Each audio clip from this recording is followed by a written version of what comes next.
नमस्कार, मैं रवीश कुमार अब आपको उस चैनल पर सुनाई नहीं देगा। आज की शाम एक ऐसी शाम है जहां चिड़िया को उसका घोंसला नजर नहीं आ रहा।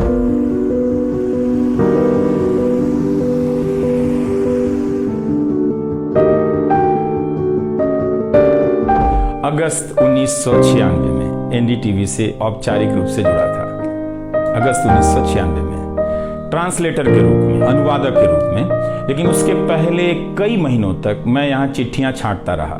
बोरे में चिट्ठियाँ आती थी और मेरे पास रख दी जाती थी। मेरा काम था उनकी बारीक नज़र से लिखी गई चिट्ठियों पर रिपोर्ट बनाना और एंकरों या कार्यक्रम के प्रोड्यूसर को सौंप देना। दिहाड़ी का काम था, उसी के हिसाब से मजदूरी मिलती थी, पैसे मिलते थे।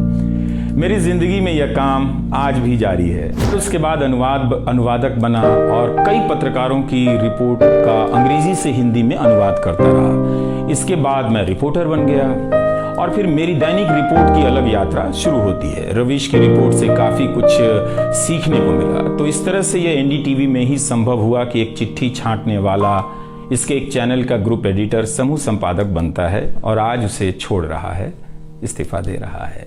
जब भी मेरे बारे में मूल्यांकन करें, इस बात की सहानुभूति मुझसे ना रखें कि मैं चिट्ठी छांटता था।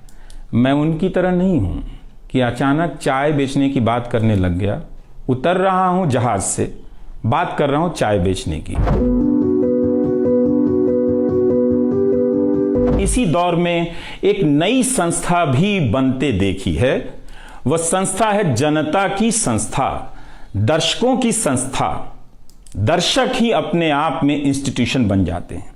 आप दर्शकों की संख्या भले कम है, मगर आप दर्शकों ने मिलकर जर्जर किए जा रहे इस लोकतंत्र में जनता नाम की संस्था का पौधा सूखने से बचा लिया। आज के दिन मैं अपनी महिला सहयोगियों को खास तौर से याद करना चाहता हूं। काम के प्रति ईमानदारी, टिक कर काम करना और पेशे की नैतिकता की समझ मुझे अपनी महिला सहयोगियों से मिली है और मैंने उनसे चुरा भी ली है। उनसे मेरी सामाजिक और नैतिक समझ बहुत बेहतर हुई। मेरी इस यात्रा में बहुत सी समझदार औरतें और लड़कियों के अनुभव शामिल हैं।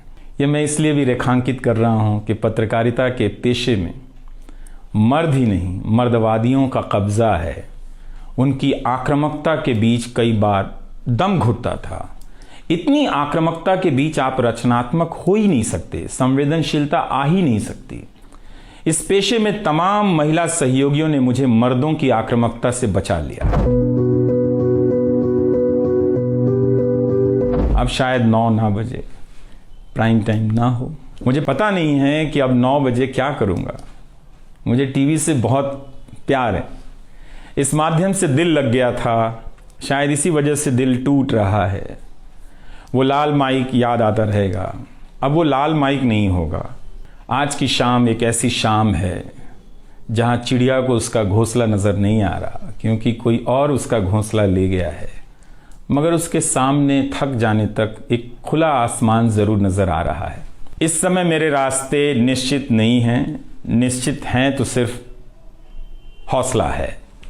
उसका भी क्या भरोसा, कभी आसमान में होता है, कभी पाताल में। अब मैं YouTube पर ही नजर आऊंगा, एनडीटीवी इंडिया पर नहीं।